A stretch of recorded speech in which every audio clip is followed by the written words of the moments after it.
Ça y est, je suis là, c'est magnifique. On va commencer par le premier volet, c'est les tokenomics. Le meilleur endroit pour aller voir les tokenomics, c'est CoinGecko, c'est CoinMarketCap. Ça, j'en ai pas mal parlé. Le premier aspect tout bête des tokenomics, c'est le prix. Hein. On n'y pense pas forcément, mais c'est quelque chose en rapport avec une crypto, c'est son prix. Et en plus du prix, il y a d'autres données qui vont nous servir à calculer d'autres données encore. Par exemple, typiquement, on a le prix des bitcoins.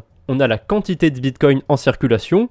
Si on multiplie ces deux données, on obtient la capitalisation des Bitcoins. En anglais, on dit market cap. Je vais beaucoup donner les termes anglais parce que dans la crypto, les termes anglais ressortent vachement, donc j'estime que c'est vachement important de les connaître. Donc là, on a le prix, l'offre en circulation, en anglais, c'est la circulating supply, la market cap, donc c'est la valeur de tous les bitcoins, et avec la market cap des bitcoins, on peut aussi calculer une autre donnée, c'est la dominance de Bitcoin. Alors évidemment, la market cap, la dominance, c'est pas propre qu'à Bitcoin, on peut le faire sur n'importe quelle crypto-monnaie.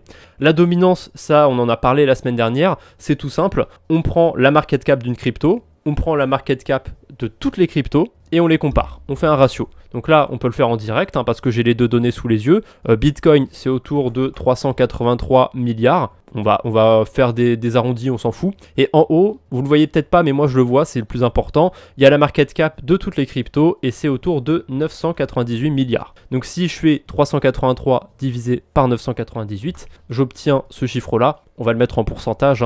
Et hop, la dominance de Bitcoin, c'est autour de 38%. D'ailleurs, il est en dessous de 40%, ça m'étonne un petit peu. Allons voir vite fait sur TradingView leur valeur à eux. Je ne sais pas exactement comment ils la calculent. Eux, ils ont un Bitcoin avec 41% de dominance. En fait, le problème de CoinGecko, c'est qu'en général, la market cap de toutes les cryptos est beaucoup plus élevée là-bas. Je ne sais pas pourquoi, mais c'est comme ça. Du coup, si je fais le calcul, hop, 384 divisé par 960, là sur CoinMarketCap, on a 40% tout pile. Donc on a 38% sur CoinGecko, 40% sur CoinMarketCap et on a quasiment 42% sur TradingView. Si vous recueillez des données que sur une seule source, c'est pas forcément fiable à 100%. Je vous conseille toujours de croiser vos sources. C'est pour ça que souvent, quand vous avez besoin de voir la dominance d'une crypto, c'est bien de l'avoir sur TradingView, mais n'oubliez pas que TradingView, il connaît pas tous les shitcoins qui existent. Et mine de rien, ça représente quand même quelques milliards. Et ça change la dominance de Bitcoin si on les prend en compte. Il y a la donnée très connue, la famoso donnée des 21 millions. Alors ça, c'est propre à Bitcoin. Chaque crypto-monnaie est différente. Mais Bitcoin, il y en aura 21 millions, pas un de plus, pas un de moins. Et ça, c'est ce qu'on appelle en anglais la max supply, l'offre maximale. À pas confondre avec l'offre totale, c'est ce qu'il y a sur la blockchain moins ce qui a été burn. Pour le coup, les bitcoins, il n'y a pas de vrai burn sur le réseau Bitcoin, même si on pourrait dire que les bitcoins qui sont perdus, c'est comme s'ils étaient burn, comme s'ils étaient retirés de la circulation, mais on ne peut pas quantifier ça, c'est difficile. Un bitcoin qui ne bouge pas pendant 10 ans, on va dire en général qu'il est perdu, mais c'est pas assuré qu'il est perdu. Enfin, qu'on puisse plus avoir la main dessus. Donc on va prendre un exemple du Shiba par exemple, 589 millions. Ah oui, il n'y a pas d'offre maximale sur Shiba parce que ils sont sur... il y en a du burn, donc on s'en fout en fait de... Comme il n'est pas inflationniste, il n'y aura jamais un maximum. Il y aura toujours un minimum sur Shiba. Donc je suis bête, c'est un mauvais exemple. Il ne peut pas y avoir d'offre maximum, donc il y a forcément une offre totale. Ce qu'il y avait au tout début. À peu près. Je suis bête. Donc en fait, l'offre totale sur Bitcoin, elle sert à rien. Donc je sais pas pourquoi ils la mettent.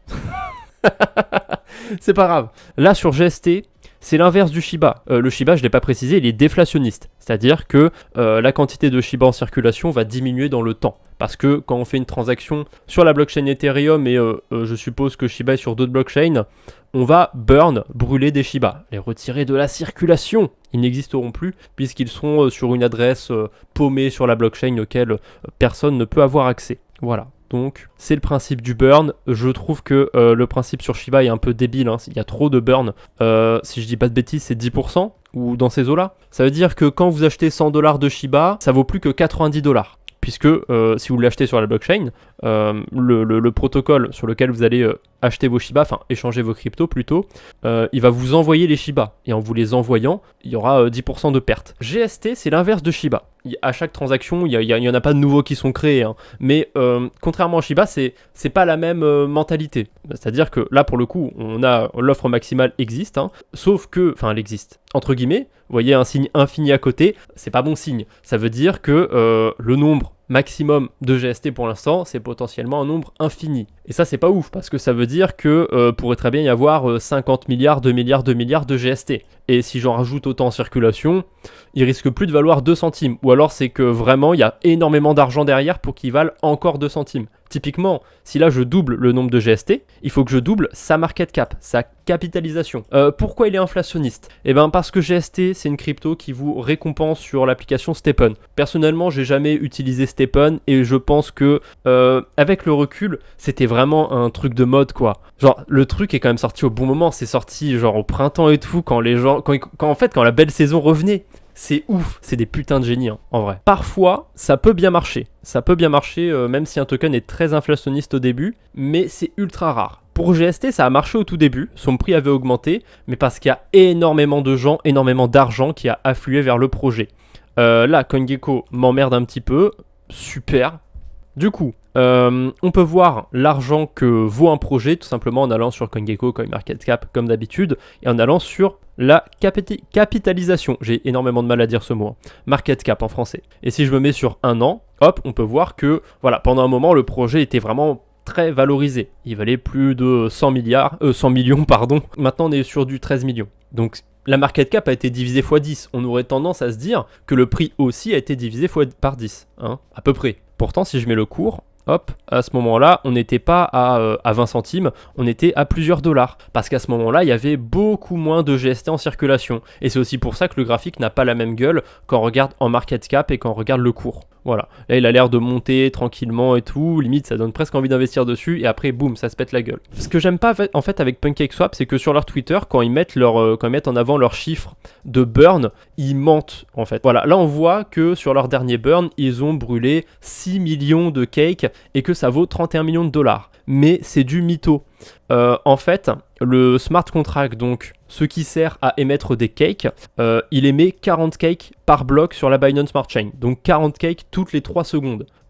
C'est beaucoup, et au fil du temps, l'équipe de PancakeSwap avait envie de baisser cette inflation. Le problème, c'est que le protocole, enfin le smart contract, pardon, il peut pas générer moins de 40 cakes. On peut pas lui dire d'un coup, tiens, tu vas en faire 20 à la place. C'est pas possible. Donc, ce qu'ils font, c'est que sur les 40 qui sont générés, ils vont pas tout de suite les mettre en circulation. Ils vont d'abord les mettre sur une autre adresse, et ensuite, ils vont en émettre que 15, je crois. Je sais plus combien sont émis. Et du coup, ceux qui sont pas émis, ils vont attendre, je crois, c'est tous les jours, une fois par jour, et à la fin de la journée, pouf, ça part sur une autre blockchain. Oh, l'émission a plus baissé que ce que je pensais, il y a plus que 11 cakes par bloc. Hop, tac, 11 cakes par bloc. Donc forcément, là, ça veut dire qu'il y a quasiment 30 cakes, donc les 3 quarts qui sont pas mis en circulation, et qui sont burn du coup. Et c'est pour ça que la quantité de burn a l'air hyper élevée. C'est parce qu'ils comptent tous ces cakes qui sont jamais mis en circulation. Et là, je viens de voir que Cake est sur la blockchain Ethereum. Ça, je m'y attendais pas, sincèrement. Je sais même pas ça, depuis combien de temps. Je vous avoue que je suis plus tant que ça PancakeSwap en ce moment. Je vais aller voir vite fait ce qu'il y a là-bas. Ça, je le disais il y a très longtemps sur ma chaîne. Je me suis dit, ce serait pas con un jour que Cake se mette sur Ethereum et qui concurrence Uniswap et compagnie. Et ça se fait, incroyable. Alors pour l'instant, il n'y a pas de farm. On peut échanger que de l'Ether, du Bitcoin, de l'ETH et de l'USDT. Ok. À mon avis, si PancakeSwap est sur Ethereum, c'est pas pour du farming ou quoi. C'est probablement une option qu'il y a pour l'instant sur Binance. Binance permet potentiellement de faire des swaps directement en utilisant la DeFi. Et au lieu de développer un truc eux-mêmes, ils ont délégué ça à PancakeSwap parce que Binance back carrément le projet. Et un autre truc aussi que j'ai oublié de dire, c'est le volume. On s'en fout un petit peu du volume. Il y a quand même un truc qui est important à savoir avec le volume, c'est que plus une crypto en a, plus ça veut dire qu'il y a des gens qui s'y intéressent. Mais du coup, s'il y a beaucoup de volume sur une crypto, mais que ça dure pas, c'est que c'était qu'une hype passagère et que c'était du pump and dump. On la voit on le voit le volume de PancakeSwap, c'est autour de 50 millions de dollars. C'est pas incroyable, c'est pas mal non plus hein, pour une crypto qui pèse un peu plus d'un demi-milliard, mais c'est pas non plus des volumes de folie. Et la dernière petite chose à savoir avec le volume aussi, c'est que ça s'exprime sur 24 heures. Voilà, c'est beau de voir les chiffres aussi, mais faut comprendre un petit peu ce qu'ils veulent dire. Donc là, c'est l'échange qu'il y a eu sur une crypto pendant 24 heures. Donc tous les achats, toutes les ventes. Après, on a Binance, on a les plateformes centralisées. Ça, c'est la finance centralisée. Là, on va aller du côté de la DeFi. Un des wallets les plus connus pour utiliser la DeFi, c'est évidemment MetaMask. Il existe depuis très longtemps, c'est le wallet, je pense, le plus utilisé. Il a quand même ses limites, ce wallet. En termes d'ergonomie, en termes d'options et tout, il y a des choses qui sont pas incroyables sur MetaMask. Il y a vraiment de réels concurrents maintenant. Alors je sais qu'il y a Frame, il y a XDeFi, mais mon petit favori, mon petit chouchou, vous le connaissez je pense si vous suivez les lives, c'est Rabby. Alors Rabby, c'est que pour l'instant sur Chrome et Brave, et tous les navigateurs qui sont créés à partir de Chrome. J'ai fait un tutoriel dessus, ça a légèrement changé depuis. Voilà, Chromium, c'est le squelette en open source par rapport à ce que je disais. Les trucs incroyables qu'il y a sur Rabby, c'est la facilité d'utilisation. Quand vous passez d'une blockchain, enfin d'un protocole à un autre qui est sur une autre blockchain, pouf, ça change tout seul. Ça, je vous montrerai un petit peu comment ça marche. On peut revoker des approvals. Je vous parle en chinois là, mais en gros, quand vous utilisez la DeFi, vous allez autoriser des plateformes à prendre de l'argent dans votre portefeuille pour aller faire vos conneries sur la DeFi. Vous faites pas attention, mais en fait, quand vous autorisez une plateforme à aller à prendre votre argent, vous l'autorisez à prendre une quantité infinie. Et si un jour il y a un problème, que le protocole se fait hacker, vous l'avez autorisé à prendre de l'argent. Donc si quelqu'un met la main sur les contrats, et bref. Je vais pas rentrer dans les détails, mais c'est bon de temps en temps de nettoyer un petit peu ce qu'on a approuvé partout sur la DeFi. Avant de comprendre l'intérêt en fait de pouvoir passer d'une blockchain à une autre, il faut que je vous explique pourquoi il y a plusieurs blockchains différentes. Alors, Ethereum, c'est vraiment la blockchain qui a démocratisé un peu la DeFi. C'est pas la première à en avoir fait, mais c'est vraiment la blockchain qui a démocratisé en fait l'utilisation de la DeFi. Il y a 31 milliards, 32 milliards quasiment qui sont sur Ethereum et au total il y a genre 55-60 milliards dans la DeFi, donc il y a plus de 50% des sous-sous qui sont que sur Ether. MetaMask et plein d'autres wallets, c'est des wallets qui sont faits pour interagir avec la Ethereum Virtual Machine. On va pas rentrer dans les détails techniques, mais globalement, MetaMask, ça vous sert à utiliser Ethereum. Et j'ai pas dit le truc compliqué là, le Ethereum Virtual Machine, EVM, je l'ai pas dit pour rien ce terme. Il y a plein de blockchains, en gros, qui sont EVM compatibles. Elles utilisent le même langage de programmation, on va dire qu'elles sont pas des copies d'Ethereum, mais qu'elles reprennent des éléments et en gros ça permet de créer une nouvelle blockchain, d'avoir des interactions avec de la DeFi et tout, sans avoir repensé en fait toute l'architecture de la blockchain. C'est assez pratique et en plus de ça crée du coup des blockchains qui sont... le problème c'est qu'elles sont pas compatibles entre elles, vous allez comprendre un petit peu après, mais on va pouvoir les utiliser avec le même outil, le même wallet. Donc typiquement sur MetaMask, on peut ajouter d'autres blockchains, on peut aller ajouter Phantom, la Binance Smart Chain, Polygon, etc. Faites ce que vous voulez, il y a plein de blockchains, c'est sympathique. Typiquement sur Rabby, on peut pas ajouter de blockchain. Alors je sais qu'il y a XDeFi je crois, sur lequel on peut ajouter des blockchains, Trust Wallet je crois pas. Trust Wallet c'est sur mobile pour le coup. Certains wallets on peut ajouter des blockchains, certains on peut pas. Il y a même des outils qui vous permettent d'ajouter facilement des blockchains. Le problème c'est que vous êtes limité. Il y a que des blockchains EVM compatibles. Et certains développeurs ont pris le pas de pas faire des blockchains EVM compatibles. C'est le cas de Solana, c'est le cas d'Elrond.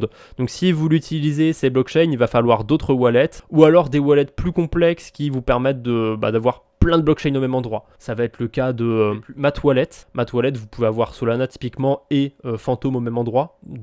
Sur Rabby, c'est pas possible. Sur MetaMask, c'est pas possible. Alors Rabby, peut-être que ça changera plus tard, mais pour l'instant, c'est pas possible. Voilà. Ici, vous avez que des blockchains EVM compatibles. En fait, le problème de toutes ces blockchains, c'est bien d'en avoir plein, mais pour les utilisateurs lambda qui connaissent pas trop la DeFi, je trouve que ça crée plein de confusion. Mais retenez vraiment qu'il y a deux types de blockchains. Il y a celles qui sont EVM compatibles et il y a celles qui ne le sont pas. Celles qui le sont, vous n'aurez pas de souci à les utiliser. En général, elles font cette décision pour être assez facile d'accès. Et c'est le cas. Hein. Là, pour le coup, je vais sur PancakeSwap. La page est déjà ouverte encore. Tac, je peux connecter mon wallet. Ça me met directement sur la Binance Smart Chain. Et ça, c'est excellent.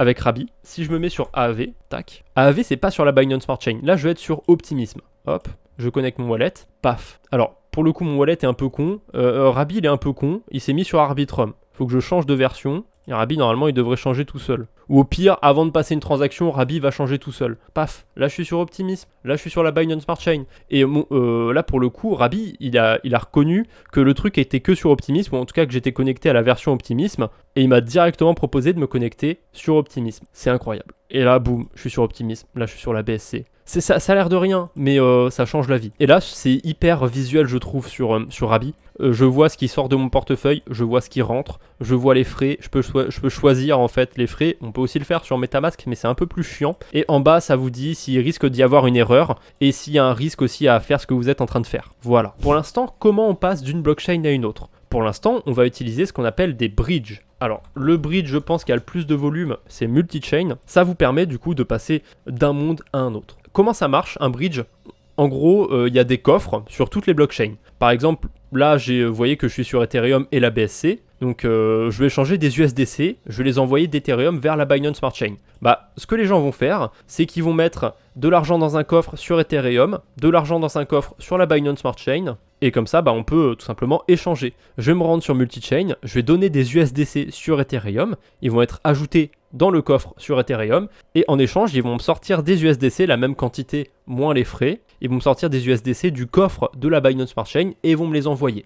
Alors, l'avantage d'Ethereum et de la Binance Smart Chain, c'est que c'est deux blockchains EVM compatibles. Donc je peux juste mettre la valeur d'USDC que j'ai envie d'envoyer, et je peux le faire. J'ai pas besoin de préciser à quelle adresse j'envoie. Je peux éventuellement le faire, il y a une petite option ici qui me permet de le faire, mais ça c'est si je veux envoyer éventuellement à quelqu'un d'autre ou sur une autre adresse. Le problème c'est que certaines blockchains sont pas EVM compatibles, on peut passer par exemple de Ethereum à... Alors on peut vraiment envoyer des USDC sur Ethereum classique. Je le ferai pas personnellement, on va plutôt envoyer une autre crypto, on va envoyer du Bitcoin. C'est pas grave, on peut passer de BTC à la Binance Smart Chain. Là, pour le coup, BTC c'est pas EVM compatible, donc on doit bien préciser sur quelle adresse on va recevoir sur la Binance Smart Chain. Et niveau frais, je sais pas ce que ça donne. Il n'y a pas l'air d'y avoir de frais. Il n'y a pas de frais. Ok, cool. Bon à savoir. Vous pouvez envoyer jusqu'à 500 BTC. Ok, bon à savoir, il n'y a pas de frais. Du coup, pour l'instant, c'est comme ça qu'on fait pour utiliser des bridges. Il y en a plein qui existent. Il y a Hyphen, que j'aime bien, qui est sympathique. Hop. Sur des tout petits montants, c'est sympa si vraiment vous voulez juste tester un bridge. Si vous voulez envoyer un tout petit montant, Hyphen a assez peu de frais. Si je veux envoyer 5$ par exemple, vous voyez, je me tape même pas 1 centime de frais. Alors que si je reviens vite fait sur multi-chain, j'ai 15 000 onglets, ça va commencer à me faire chier ça. Hop, Binance Smart Chain, tac, on va choisir l'USDC. On va choisir Polygon, je vais mettre exactement le même exemple. Si je veux envoyer 5$, j'ai 50 centimes de frais. Donc Hyphen, c'est bien pour des petites quantités. Et récemment, enfin il n'y a pas si longtemps, j'avais fait une vidéo sur les bridges. Et hier, je crois, hier ma vidéo est sortie. Je vous ai fait une vidéo pour vous expliquer comment on peut avoir de quoi payer ses frais de transaction sur notre blockchain gratuitement ou pas. Et dedans, je parle un petit peu de bridge, de faucet et compagnie. Bref, ça rejoint un petit peu ce qu'on est en train de voir là. Mais c'est sympa d'échanger une crypto d'une blockchain à une autre. Mais vous voyez, il y a plusieurs bridges différents. Ce serait bien de pouvoir comparer les bridges en même temps. Eh bien, ne vous en faites pas. Il y a des outils qui vous permettent de faire ça. Et c'est TransferTo. Pour moi, mon outil préféré. Alors, il ne supporte pas énormément de blockchain. Je sais, il y a Rango Exchange qui existe aussi. Rango, c'est sympa. Il y a genre 40 blockchains dessus. Mais je préfère TransferTo quand même. L'avantage de TransferTo, c'est que si vous voulez envoyer une crypto d'une blockchain à une autre, alors pour l'instant, je vais prendre la même crypto pour pas vous casser le cerveau. Si je veux envoyer des USDC, imaginons 1000 USDC de la Binance Smart Chain à Polygon, je prends toujours les mêmes blockchains, hein, mais vous pouvez faire ça avec d'autres exemples. Voilà, il va comparer. Là, je peux voir en direct le ratio sur multi-chain, sur Stargate, sur Cbridge, sur Hyphen. Alors pourquoi il me recommande multi-chain ? J'en sais rien, c'est pas le plus avantageux. Regardez Stargate, il va me prendre que 5 centimes de frais. Ah, par contre, il va me coûter plus cher sur la transaction. Mais c'est normal, Stargate coûte plus cher. Je vais pas rentrer dans les détails, mais c'est normal que Stargate coûte plus cher. Là, il vous propose même un truc, vous envoyez 1000 USDC et vous recevez 1000,1 USDC. Comment il fait ? Par quelle magie il arrive à me créer des USDC ? Eh ben on peut le voir, on peut voir ce qu'il va faire. En gros, il va échanger mes USDC contre des BUSD. Puis il va envoyer mes BUSD sur Stargate contre des USDT. Visiblement, ça se fait sans frais. Et ensuite, il va échanger des USDT sur Polygon contre des USDC. Et là, il a déjà rechargé. Mais voilà, c'est de l'arbitrage, tout simplement. Et ça, l'arbitrage, on le retrouve aussi au sein d'une seule blockchain. Donc, TransferTo le fait, mais OneInch, c'est un truc que j'ai utilisé là à l'instant. Ça permet de voir sur une seule blockchain le meilleur moyen d'échanger deux cryptos. Donc là, par exemple, si je veux, sur la blockchain Gnosis, échanger 100 DAI contre de l'USDT, il va me faire passer par Curve. Si je veux échanger 1 million de XDAI contre des USDT, merde, il me fait encore passer par Curve. 100 millions, bon, vaut mieux pas le faire parce qu'on va perdre beaucoup en faisant ça. Mais voilà, là il a changé de chemin, il a trouvé un chemin plus optimal entre guillemets. Il va échanger 96% sur Curve et le reste ailleurs. Bref, ça sert à ça un agrégateur. Il y a plusieurs agrégateurs différents. TransferTo, c'est un agrégateur de bridge. Il va vraiment comparer plein de choses. La meilleure façon d'échanger une crypto d'une blockchain à une autre, d'envoyer une crypto d'une blockchain à une autre, qu'est-ce qu'on utilise. Voilà. OneInch, c'est en restant sur une seule blockchain. Alors, il y a des minimums en général sur les bridges. Généralement, vous ne pouvez pas envoyer 1 ou 2 dollars. Hein. Ou alors, il y a tellement de frais que ça vaut pas le coup de le faire. Mais voilà, c'est magique. Je peux échanger 1000 USDC et boum, je vais recevoir directement de l'Ethereum sur Polygon. Et là, je peux choisir autre chose. Je peux envoyer sur Avalanche, recevoir du AVAX. Il n'y a aucun problème. C'est vraiment la différence qu'il y a entre les agrégateurs de bridge et les agrégateurs de DEX. Alors, en général, les agrégateurs de bridge comme TransferTo, ils vont utiliser les agrégateurs de DEX. C'est vraiment Inception le truc. Mais c'est la différence, c'est que les agrégateurs de DEX, c'est sur la même blockchain. Vous échangez une crypto sur la même blockchain. Agrégateur de bridge, c'est sur plusieurs blockchains. C'est bien de connaître les agrégateurs, mais il faut connaître aussi les projets de base, les DEX. Les DEX, c'est vraiment là-dessus qu'on va aller sur la DeFi pour échanger une crypto contre une autre crypto. Enfin, maintenant, on fait plus trop ça, on va plutôt sur OneInch parce que c'est mieux. Mais OneInch, derrière, c'est pas là qu'il y a l'argent. OneInch, il va utiliser des trucs comme PancakeSwap, comme Bswap aussi. DEX, ça veut juste dire, d'ailleurs, j'arrête pas de dire le terme, ça veut dire Decentralized Exchange, échange décentralisé. À l'inverse des CEX, CEX, échange centralisé. Voilà, tout simplement. Du coup, comment ça marche aussi un DEX? Comment ça marche? On va pas trop rentrer dans les détails techniques et mathématiques parce que c'est casse-couille, mais globalement, comment on fait pour pouvoir échanger deux cryptos? Ça a l'air d'être de la magie. Eh ben non, c'est pas de la magie, c'est hyper simple. Vous avez des coffres sur lesquels vous allez mettre 50% d'une crypto A et 50% d'une crypto B. On a Uniswap qui existe, qui maintenant fait un truc différent. On va pas rentrer dans les détails d'Uniswap. On va prendre le principe de base des DEX parce qu'il est facile à comprendre. Vous prenez un coffre, là on a BNB et Cake, et vous allez mettre 50% de BNB, 50% de Cake dessus. Voilà, tout simplement. Et ensuite les gens, ils vont pouvoir échanger ça. Alors, en mettant des cryptos, vous allez du coup donner une valeur à ces deux cryptos qui sont dans la pool de liquidité. Par exemple, si vous mettez un Bitcoin et 10 000 USDT, bah, le Bitcoin sur le protocole, il vaudra 10 000 USDT, 10 000 dollars, puisque dans la pool de liquidité, dans le coffre, il y aura un Bitcoin et 10 000 USDT. Mathématiquement, sur le site, Bitcoin vaudra 10 000 dollars. Je vous donne un exemple totalement synthétique. Quand vous allez mettre énormément de crypto, ça va, vous allez forcément pouvoir sortir moins derrière. C'est pas de l'impermanent loss. Ça, c'est du price impact. C'est-à-dire que là, le price impact est de 0,5%. Donc, ce que je vais recevoir, ça va valoir 0,5% de moins que ce que je vais donner. Parce que la pool va avoir besoin de s'équilibrer. Si vous ajoutez des liquidités au protocole, vous allez pouvoir avoir des intérêts sur cet apport de liquidité. Là, typiquement, si on ajoute du BUSD, du BNB, on peut avoir 11% d'intérêt. Bon, faites attention aux intérêts sur PancakeSwap. Il y a une partie, c'est des frais, et il y a une partie, c'est des intérêts en cake. Dernier type d'agrégateur, c'est les agrégateurs comme Bifi Finance. Alors, vous avez aussi Autofarm, vous avez Yarn Finance, mais Yarn Finance, il est un petit peu spécial. Il y en a une chier de ce genre de protocole. Bifi Finance, ça va me permettre d'aborder deux notions sur la DeFi. Les agrégateurs de yield et les projets qui sont multi-chain. Alors, on a déjà vu d'autres projets multi-chain, OneInch c'en est un, PancakeSwap visiblement maintenant c'en est un, puisqu'on peut aussi l'utiliser sur Ethereum, AAV c'en était un, bref. Un projet multi-chain, c'est tout simplement un projet qui va être déployé sur plusieurs blockchains. Typiquement, la Bifi, on peut l'utiliser sur la Binance Smart Chain, sur la Huobi Echo Chain, sur Avalanche. Je ne vais pas vous citer toutes les blockchains, vous avez des yeux. Et du coup, Bifi en soi, je vous ai dit que c'était un agrégateur de yield. Donc, on avait l'agrégateur de bridge, ça vous permet d'optimiser les échanges d'une blockchain à une autre. OneInch, c'était l'agrégateur de DEX, ça vous permet d'optimiser l'échange de crypto-monnaies sur la même blockchain. Et là, l'agrégateur de yield, ça va vous permettre d'optimiser vos intérêts. Je l'ai dit brièvement, mais sur PancakeSwap, on peut apporter des liquidités dans les pools. Et en apportant des liquidités, vous allez recevoir des LP tokens. Vous allez déposer des BNB, des Cake, vous allez recevoir des BNB Cake LP. S'ils sont dans votre portefeuille, ils vont pas faire grand chose. Ils vont quand même vous rapporter des intérêts. Si vous avez suivi, quand on échange des cryptos, il y a les frais et les frais, vous allez les recevoir juste en détenant les LP tokens. Mais ce qui est cool, c'est que certains LP tokens, on peut aller les déposer pour faire des intérêts. C'est ce qu'on avait vu dans l'onglet Farm ici. Hein. Les BUSD BNB, on peut les déposer pour faire des intérêts. Voilà. Il y a plein d'autres cryptos qu'on peut déposer. Pareil, hein, ça, je vous laisse aller voir si ça vous intéresse. Mais au lieu de déposer ces LP tokens sur PancakeSwap, on peut venir sur Biffy Finance et les déposer ici. Donc je vais essayer de retrouver mon BUSD BNB.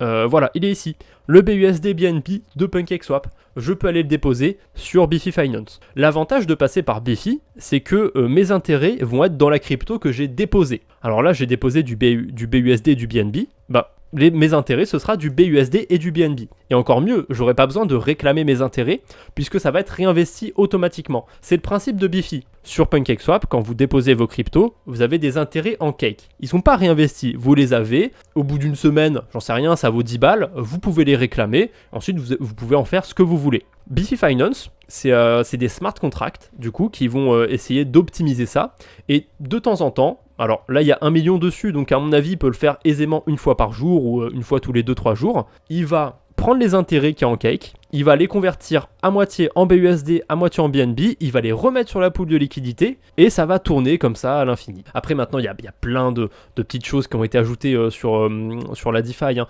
notamment les assurances. Là sur Biffy Finance directement on peut s'assurer. Alors attention, hein, pour le cas de Biffy Finance, vous allez être assuré que s'il y a un problème du côté de Biffy Finance. Faut pas oublier que Biffy va utiliser d'autres trucs, donc si le problème vient du truc qui est utilisé, votre argent vous le mettez voilà, où vous pensez. J'ai une petite anecdote, je l'ai pas mal raconté, mais vous avez sûrement vécu le crash de l'écosystème Terra et de l'UST, et on pouvait prendre des assurances pour être protégé si l'UST perdait son PEG, s'il perdait ses 1$.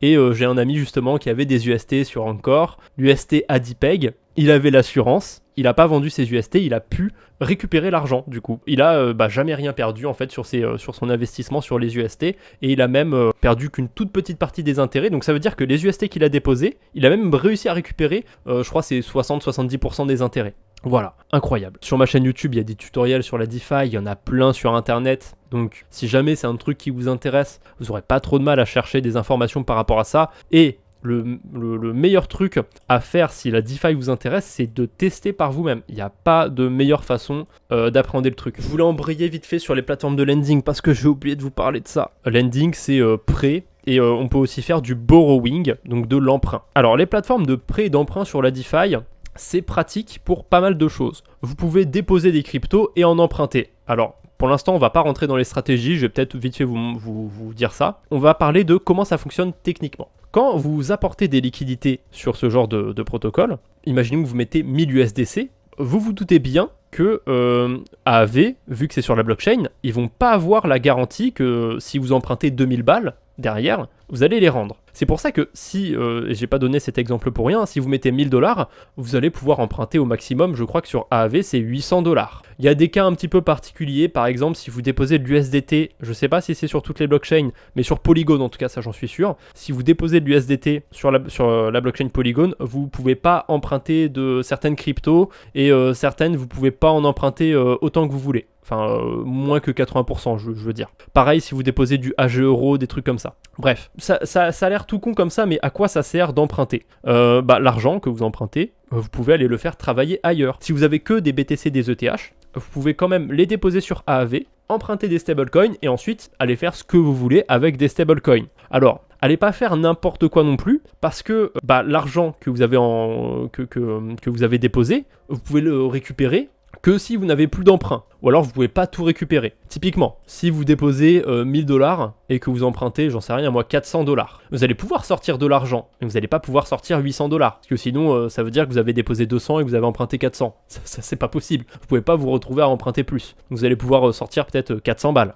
Du coup, vous aurez déposé 600, emprunté 400, nickel. Donc faites attention. Si vraiment vous empruntez de l'argent, faites attention quand même à ce que vous faites. Allez pas faire des trucs trop risqués. Typiquement, empruntez pas pour aller faire du trading. Mais ce que vous pouvez faire, en fait, c'est déposer du Bitcoin, de l'ETH et emprunter des stablecoins pour aller les faire travailler. Pour avoir, ou alors pour avoir un petit peu de crypto stable dans votre portefeuille.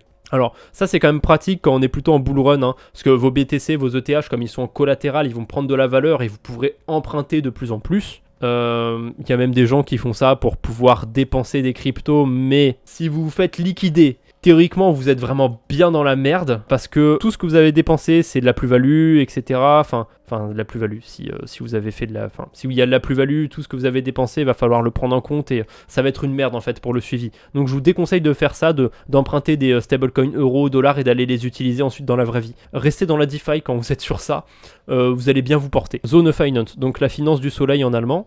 C'est un protocole sympathique sur lequel on peut faire du prêt et de l'emprunt. Sauf que, contrairement à AAV, alors, je vais pas parler des taux, évidemment, mais quand vous déposez des cryptos, vous avez des intérêts dessus. Quand vous en empruntez, vous avez des intérêts à rembourser. Forcément, quand vous empruntez, les intérêts sont plus élevés parce qu'il n'y a pas les mêmes quantités. Là, il y a 4 millions de dollars, donc il y a 1% d'intérêt, mais il n'y a pas 4 millions de dollars qui sont empruntés, donc on ne peut pas avoir 1% d'intérêt aussi à rembourser. Il faut forcément un pourcentage plus élevé, parce qu'il n'y a pas tous les DAI qui sont empruntés. Bref, il y a certains protocoles qui, quand vous allez déposer des cryptos et en emprunter, ils vont vous donner des intérêts en crypto. Alors parfois c'est un peu pupute, parfois ils vont bloquer la crypto que vous gagnez, vous n'allez pas pouvoir la toucher tout de suite, donc faites gaffe. Zone Finance, pour le coup, tous les intérêts que vous faites, vous pouvez les récupérer quand vous voulez, il n'y a aucun souci, et du coup on peut faire des boucles, on peut faire un effet de levier. Alors, petit disclaimer, si vous connaissez rien à la DeFi, là on rentre dans une stratégie avancée. Dans mon tableur, voilà, j'ai un outil pour calculer des choses assez spéciales. Imaginons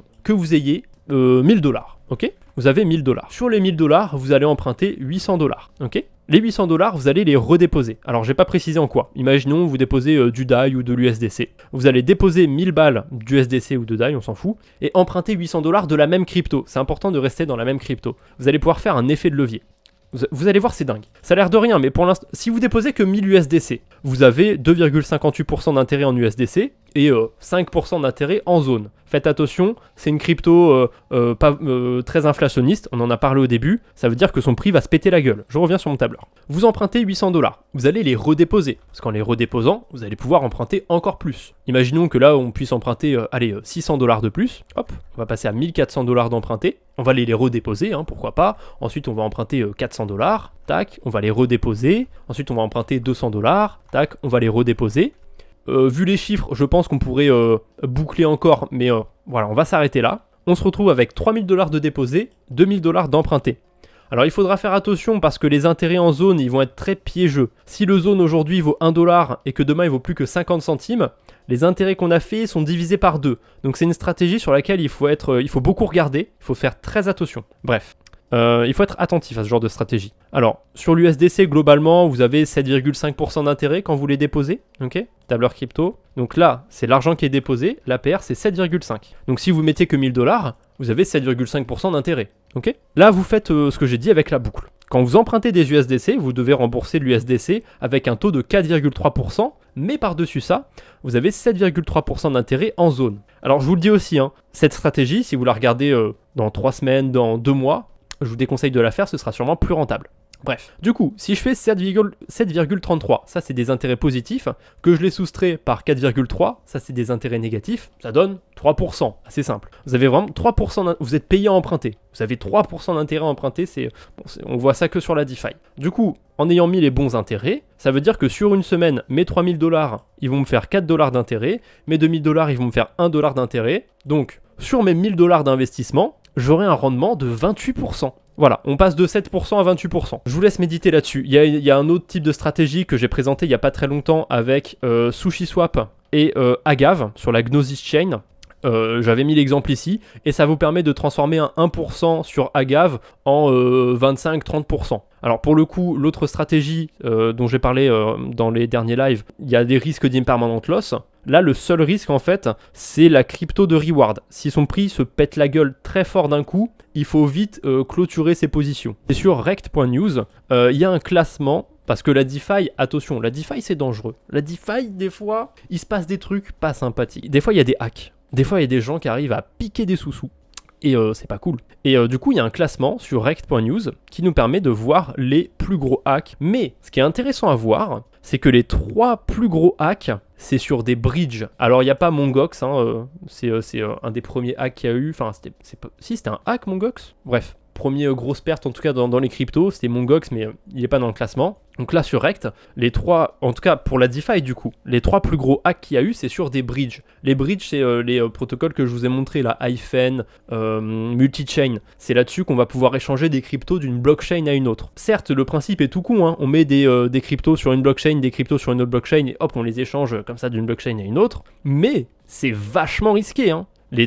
624 millions sur Ronin, 611 millions sur Polynetwork, 326 sur Wormhole. Alors je crois que Polynetwork ça c'est bien fini, Wormhole je sais plus, et Ronin j'en ai aucune idée, je sais plus non plus. Après dans l'autre catégorie de protocoles sur lesquels il y a beaucoup de pertes, on retrouve aussi les projets de prêt d'emprunt. Alors AV, il n'y a jamais rien eu. Incroyable, mais on a Compound qui a perdu 147 millions, Qubit qui a perdu 80 millions, qui est aussi un protocole de prêt d'emprunt, Cream Finance 130 millions, voilà, c'est aussi un domaine, certes on peut faire beaucoup de choses, mais faites attention quand même. Il y a un lien que je vais vous passer, ça va vous permettre de jouer au quiz en direct avec moi. Ça va pas être comme la semaine dernière pour ceux qui étaient là, il n'y aura pas besoin de regarder mon écran normalement, sur votre écran vous aurez les questions. Alors qu'est-ce qu'il y a à gagner aussi? Le premier, il va gagner en dollars le nombre de personnes qui vont être sur le quiz. Alors, je m'attendais à ce qu'on soit un peu plus, donc je vais peut-être multiplier par 2. Là, c'est-à-dire que si vous êtes 23, ce sera 46 $.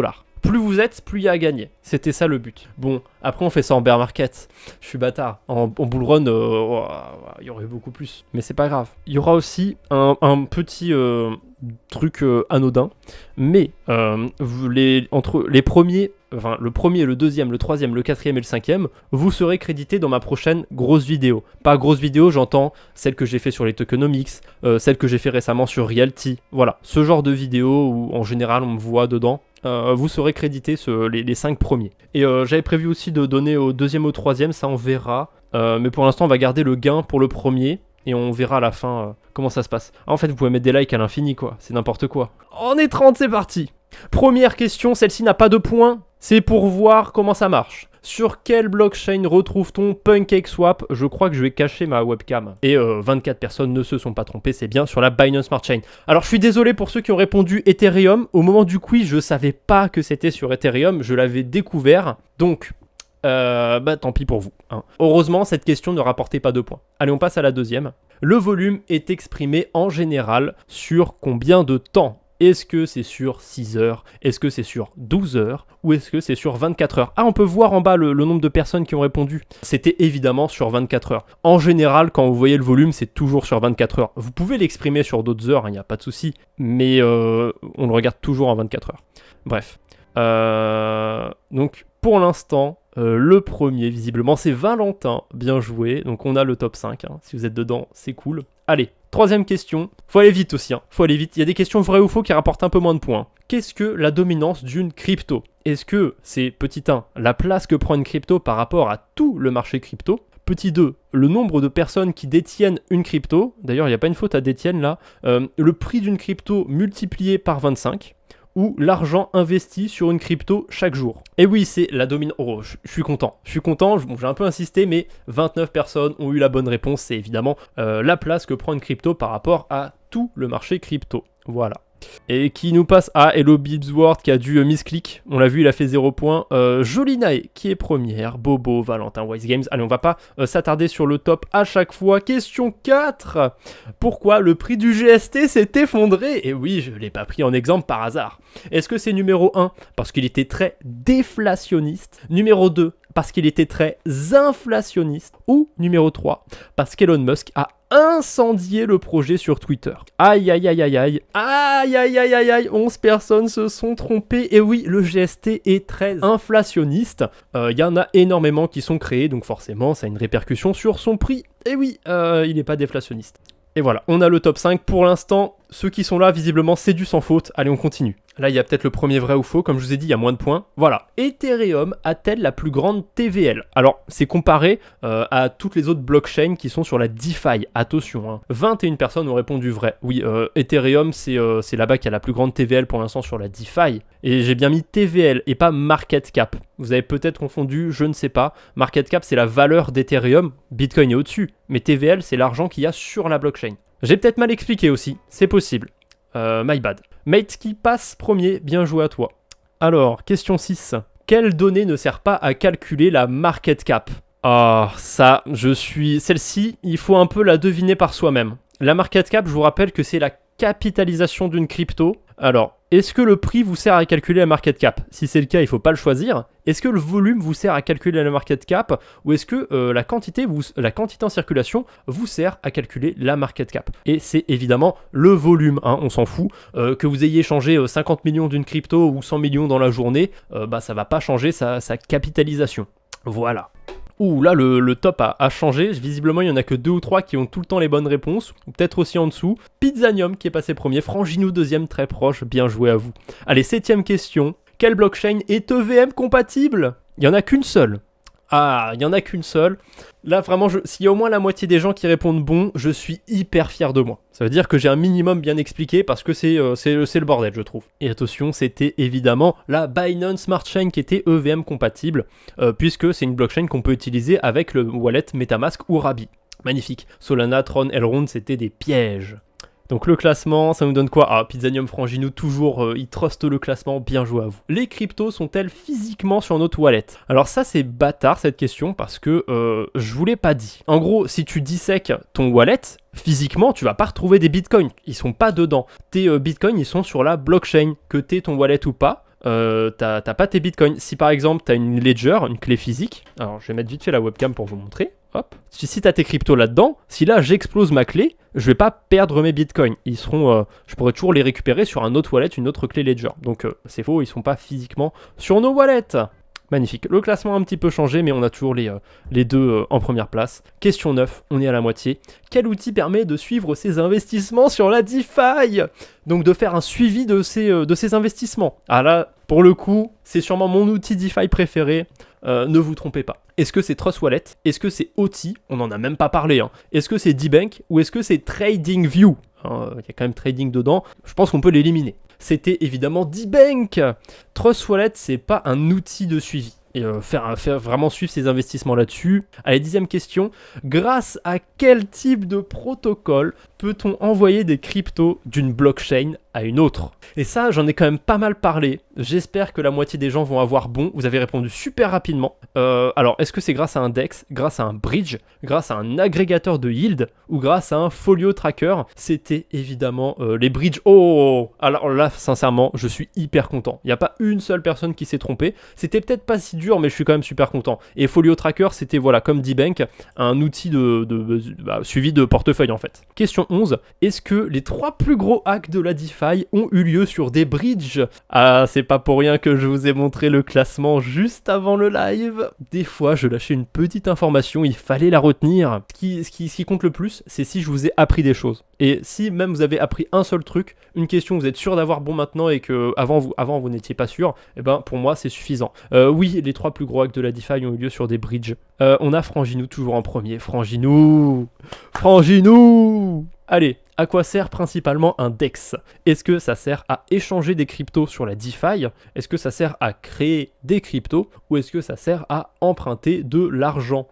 Ah, question assez facile. Pour le coup, là, les choix, sincèrement, ils sont faciles. Hein. Ah, il y a quand même quelques personnes qui se sont trompées. Donc, DEX, Decentralized Exchange, ça sert à, du coup, échanger, exchange, des cryptos sur la DeFi. Qu'est-ce qu'un protocole multi-chains?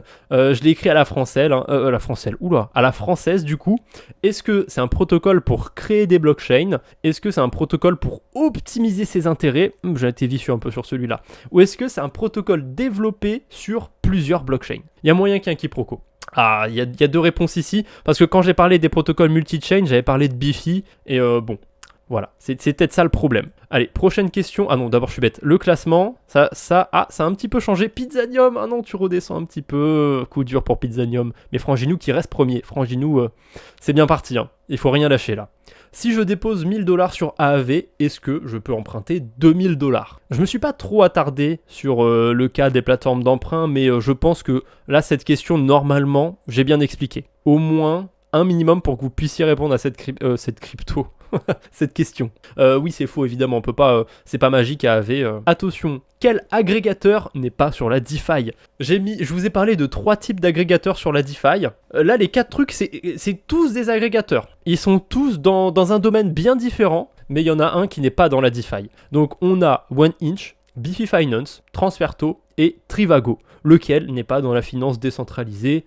Voilà, je pense qu'il n'y aura pas trop de mal en vrai, je vous ai laissé pas mal de temps pour répondre, mais normalement c'est bon. Je vois The Boost qui met un smiley triste, oh aïe aïe aïe, à mon avis il y aura une mauvaise réponse. Ah mais oui, c'est Trivago. Alors Trivago c'est un agrégateur, mais là c'est plus pour des chambres d'hôtel, des voyages... Transferto c'était l'agrégateur de Bridge, Bifi c'était l'agrégateur de Yield et OneInch c'était l'agrégateur de DEX. Voilà. Quel projet n'est pas sur la Binance Smart Chain? Il y en a 2 sûrs, vous pouvez les éliminer. Et les 2 autres je les ai cités ou présentés vite fait mais j'ai pas précisé. Aïe aïe aïe aïe aïe. J'espère que vous allez avoir bon. Allez. Yes c'est Curve, 18 personnes ont eu bon, je suis hyper content quand même. Biswap c'est sur la Binance Smart Chain, Venus, PancakeSwap aussi. Biswap, PancakeSwap c'est des DEX. Curve c'est un DEX mais un peu plus spécialisé dans les stablecoins entre autres. Et Venus c'est une plateforme de prêt et d'emprunt. Quel problème il y a eu sur BXH? Oh non, oh non, oh non, j'ai oublié de vous en parler. C'est pas grave, avant de clôturer le live on parlera vite fait de BXH, vous allez voir c'est hilarant. Oh vous êtes 17 à avoir eu bon. Oui, une baleine a dump le token du projet. Voilà, il s'est pas fait hacker, même si bon, là je comprends pourquoi il y a pas mal de gens qui ont choisi cette proposition, hein, vu qu'on a parlé de hack. Mais ouais, vous avez eu bon, on en reparlera vite fait, je vais pas m'attarder pour l'instant dessus. Peut-on acheter de l'immobilier tokenisé sur la DeFi? Et oui, forcément, je les avais calés dans mon premier quiz, j'en ai parlé aussi dans les autres lives, hein. Si c'est possible, normalement vous connaissez même le nom du site. Arrêtons cette mascarade. Oui c'est vrai, grâce à Realty entre autres on peut acheter de l'immobilier tokenisé sur la DeFi. Voilà, c'est magnifique, c'est la fin. Merci à tous d'avoir participé au premier quiz DeFi de l'histoire, enfin premier quiz officiel. Franginou, magnifique, bien joué à toi. Quasiment un sans faute ou un sans faute peut-être même. Et Franginou, tu peux m'envoyer directement si t'as un compte Binance. Par message privé sur Twitch, quelle crypto t'intéresserait? Voilà. Et si t'as pas de compte Binance, c'est un stablecoin et quelle blockchain? Pas trop exotique évidemment. Le BXH, j'en ai pas parlé. Qu'est-ce qui s'est passé? Alors si vous suivez ma chaîne YouTube, j'en ai parlé, j'ai perdu de l'argent. C'est super. Si vous voulez avoir un résumé de ce qui s'est passé, là c'est l'épisode où j'investis sur BXH. Là, c'est l'épisode où j'ai perdu des sous sur BXH. Donc vous pouvez voir les deux si ça vous intéresse, ça fait que 20 minutes. Mais voilà, si vous voulez comprendre pourquoi j'ai perdu de l'argent, allez voir le deuxième directement, ça suffit. Voilà. Ouais, c'est un moins 99% d'un coup. Alors, pour une raison obscure, le BXH n'a pas craché sur la Binance Smart Chain. Bizarre. Alors, c'est pas un rug pull. Alors, si je vais sur ma chaîne secondaire, j'avais fait une vidéo vraiment dédiée à BXH. Et là, vous voyez, on voit le graphique déjà. Il y avait vraiment, c'était tout frais. Hein. Là, c'était de la news. Hein. C'était tout frais, magnifique. Ça sortait du four. Et voilà, on avait l'adresse du malfrat. Et on pouvait voir tout ce qu'il avait fait sur son adresse. Ok? Ah, oh putain. Déjà, regardez le dernier truc qu'il vient d'utiliser, c'est Tornado. Hein.